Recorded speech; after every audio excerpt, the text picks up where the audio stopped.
بسم اللہ الرحمن الرحیم۔ السلام علیکم ورحمۃ اللہ وبرکاتہ۔ پیاری طالبات، امید ہے کہ آپ سب خیریت سے ہوں گی۔ باب چہارم، سبق نمبر 7، جو کہ ہے اتحاد ملی۔ اتحاد کے معنی ہوتے ہیں بھائی چارہ، ایک ہو کر رہنا، مل جل کر رہنا۔ ملی کہتے ہیں قوم کو، اتحاد ملی کا معنی ہوا قوم کا مل جل کر بھائی چارے کے ساتھ ایک ہو کر رہنا۔ اسلام دین واحد ہے اور وہ اپنے ماننے والوں کو ایک مرکز پر جمع ہونے کی تعلیم دیتا ہے۔ مسلمان ایک اللہ، ایک رسول اور ایک کتاب پر ایمان لے کر آتے ہیں۔ ہم اپنی عبادات میں بھی دیکھ لیں کہ اتحاد کی روح پائی جاتی ہے۔ حج اس کی بہترین مثال ہے۔ دنیا بھر سے مسلمان مختلف ممالک اور مختلف خطوں سے تعلق رکھتے ہیں، جن کی زبانیں بھی مختلف ہیں، رنگ بھی مختلف ہوتے ہیں، لیکن وہ ایک مرکز پر ایک مقصد کے لیے ایک رب کے حضور جمع ہوتے ہیں، جن کا مقصد مخصوص ایام میں خاص عبادت کو سر انجام دینا ہے۔ ہم حج میں دیکھتے ہیں کہ اتحاد کی کس طرح سے صورت پائی جاتی ہے کہ گورے اور کالے کا فرق ختم ہو جاتا ہے۔ اسی طرح ہماری دیگر عبادات، جمعے کی نماز، عیدین کی نمازیں اور باجماعت 5 وقت کی نمازیں اتحاد کی، مسلمانوں کے بھائی چارے کی بہترین صورتیں ہیں۔ ہمارا دین ہمیں مل جل کر رہنے، بھائی چارے کے ساتھ اور اتحاد کی روح کو قائم رکھتے ہوئے زندگی گزارنے کا درس دیتا ہے۔ اس سبق میں ہم اسی حوالے سے پڑھیں گے، اس کا مطالعہ کرتے ہیں۔ اتحاد ملی سے مراد ہے قوم کا عقیدے اور نظریے کی بنیاد پر ایک ہو جانا۔ عقیدے اور نظریے کی، ہمارا عقیدہ اور ہمارا نظریہ کیا ہے کہ ہم مسلمان ہیں، ایک مذہب کے ماننے والے ہیں، ایک اللہ کو ماننے والے ہیں۔ اس معاملے میں ہم سب کا عقیدہ، ہم سب کا نظریہ ایک جیسا ہے۔ ملت اسلامی ایک امت ہے، اس کے عقائد و نظریات ایک ہیں، اس کے افراد دنیا کے کسی کونے میں رہتے ہوں آپس میں ایک دوسرے کو بھائی بھائی سمجھتے ہیں۔ نبی صلی اللہ علیہ وآلہ وسلم کی حدیث مبارکہ کا بھی یہی مفہوم ہے کہ مسلمان آپس میں بھائی بھائی ہیں۔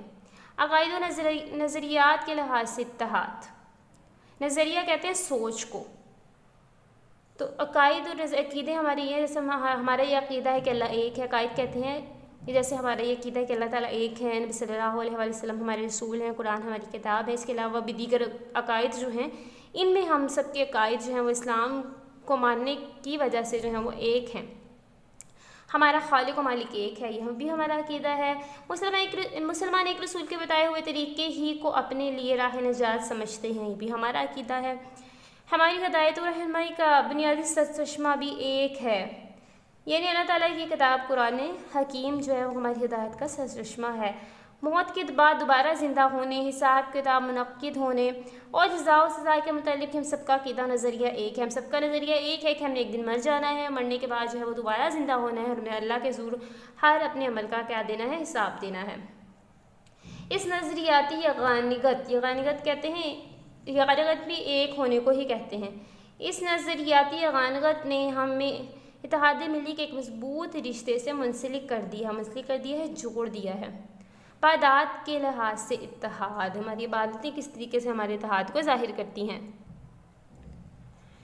اسلام نے بندگی اور عبادات کے جو طریقے مقرر کیے ہیں وہ ہمارے اس اتحاد ملی کے رشتے کو اور مضبوط بنا دیتے ہیں۔ ہماری سب سے اہم اور بنیادی عبادت نماز ہے۔ دنیا کے ہر خطے کے لوگ اسے ایک ہی طرح سے ادا کرتے ہیں۔ نماز دن میں 5 مرتبہ اتحاد ملی کے سبق کو ہمارے ذہن میں تازہ کرتی ہے۔ اس کے اوقات ایک ہیں، اذان بھی ایک ہے۔ یہ عبادت دنیا بھر کے مسلمان ایک ہی مرکز خانہ کعبہ کی طرف منہ کر کے ادا کرتے ہیں۔ ہمارا قبلہ بھی ایک ہے، بغیر کسی امتیاز کہتے ہیں فرق کو، بغیر کسی امتیاز کے سب لوگ کندھے سے کندھا ملا کر ایک صف میں کھڑے ہوتے ہیں۔ یہ کتنی بہترین صورت ہے مسلمانوں کے اتحاد کی۔ امام کی رہنمائی میں سب ایک طرح قیام کرتے ہیں اور ایک طرح رکوع و سجود کرتے ہیں۔ زکوٰۃ ہمارے ملی اتحاد کا ذریعہ بھی ہے اور اسے مضبوط بنانے کا وسیلہ بھی ہے۔ جب ہم غریب اور نادار مسلمانوں اور دیگر دوسرے ضرورت مندوں کی ضرورت کا خیال رکھتے ہوئے زکوٰۃ ادا کرتے ہیں تو آپس میں جو ہے محبت بڑھتی ہے، محبت پیدا ہوتی ہے، تو پھر اس طرح اتحاد ملی کی یہ بھی جو ہے اتحاد ملی کا ذریعہ بنتا ہے۔ روزے بھی اتحاد ملی کو مضبوط و مستحکم کرتے ہیں۔ مستحکم بھی کہتے ہیں مضبوط ہونے کو، پکا ہو جانے کو۔ بھوک پیاس سے ذاتی تجربہ اپنے بھائیوں کی مدد کا جذبہ پیدا کرتا ہے۔ ماہ رمضان کے اختتام پر فطرانہ ملت کے تمام افراد کے عید کی خوشیوں میں شامل ہونے کا وسیلہ بنتا ہے، اور حج تو پوری دنیا کے مسلمانوں کو ایک میدان میں اکٹھا کر کے ایک بین الاقوامی اتحاد ملی کا سبق دیتا ہے۔ پوری دنیا میں حج جو ہے مسلمانوں کے لیے مسلمانوں کے اتحاد کا پوری دنیا کو درس دیتا ہے۔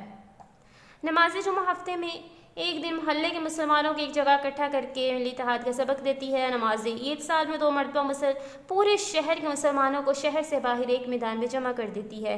غور سے ہم اسلامی عبادات کو جس پہلو سے بھی دیکھیں، ملی اتحاد کا فروغ ان کا اہم مقصد نظر آتا ہے۔ ملی اتحاد کا فروغ یعنی اس کو بڑھانا۔ تو ہماری تمام عبادات جو ہے وہ کیا کرتی ہے، ہماری ملی اتحاد کو فروغ دینے کا بھی ذریعہ بنتی ہے۔ معاشرتی زندگی کے اصول و قوانین کی یکسانیت بھی کہتے ہیں ایک ہونے کو۔ مسلمانوں کی معاشرتی زندگی میں بھی یکسانیت پائی جاتی ہے، یہ ہمارے ملی اتحاد کا عظیم الشان مظہر ہے۔ شادی بیاہ، جنازہ، تجہیز و تکفین، جو مر جاتا ہے اس کی تجہیز و تکفین، کفن وغیرہ اس کو دینا، حقوق و فرائض، آداب و اعتبار کہتے ہیں طریقہ کار کو، رہن سہن ہمارا کیسا ہو، رہن سہن، میل جول، خاندانی نظام کے سلسلے میں ہمدردی اور تعاون کے لیے دین اسلام نے اصول و قواعد مقرر کیے ہیں۔ اس لیے اس طرح معاشرتی زندگی کے اصول و تعلقات کی یکسانیت اس بات کی شاہد ہے، گواہی دیتی ہے، شاید کہتے ہیں گواہی دینے کو، اس بات کی شاہد ہے کہ ہماری تہذیب و ثقافت ایک ہے۔ مشکل سوالات کی طرف آ جائیے۔ مشکل سوال نمبر 1 ہے، قاعدے و نظریات میں یگانگت ہمارے ملی اتحاد کی مضبوط بنیاد ہے، وضاحت کریں۔ یہاں سے اس کا جواب لگائیے۔ اتحاد ملی سے مراد ہے قوم کا عقیدے اور نظریے کی بنیاد پر ایک ہو جانا، یہاں سے لے کر رشتے سے منسلک کر دیا۔ یہاں تک سوال نمبر 1 کا جواب لگا لیجئے۔ سوال نمبر 2 دیکھیے، اسلامی عبادات کی ہم آہنگی ہمارے ملی اتحاد کا ذریعہ ہے، تفصیل سے بیان کریں۔ یہاں سے سوال نمبر 2 کا جواب لگائیے۔ اسلام نے بندگی اور عبادت کے جو طریقے مقرر کیے ہیں، یہاں سے لے کر فروغ ان کا ایک اہم مقصد نظر آتا ہے، یہاں تک سوال نمبر 2 کا جواب لگا لیجئے۔ سوال نمبر 3 دیکھیے، معاشرتی زندگی کے اصول و قوانین میں وہ کون سی یکساں باتیں ہیں جو ہمارے اتحاد ملی کو طاقتور بناتی ہیں، یہاں سے اس کا جواب لگائیے۔ معاشرتی زندگی کے اصول و قوانین کی یکسانیت، مسلمانوں کی معاشرتی زندگی میں بھی یکسانیت پائی جاتی ہے، یہاں سے لے کر اگلے صفحے تک ہماری تہذیب و ثقافت ایک ہے، یہاں تک سوال نمبر 3 کا جواب لگا لیجیے۔ طالبات سوال نمبر 1، 2، 3 ہمارے آج کے سبق میں شامل ہیں، آپ نے اس کو اچھے طریقے سے ذہن نشین کر لینا ہے۔ اللہ حافظ۔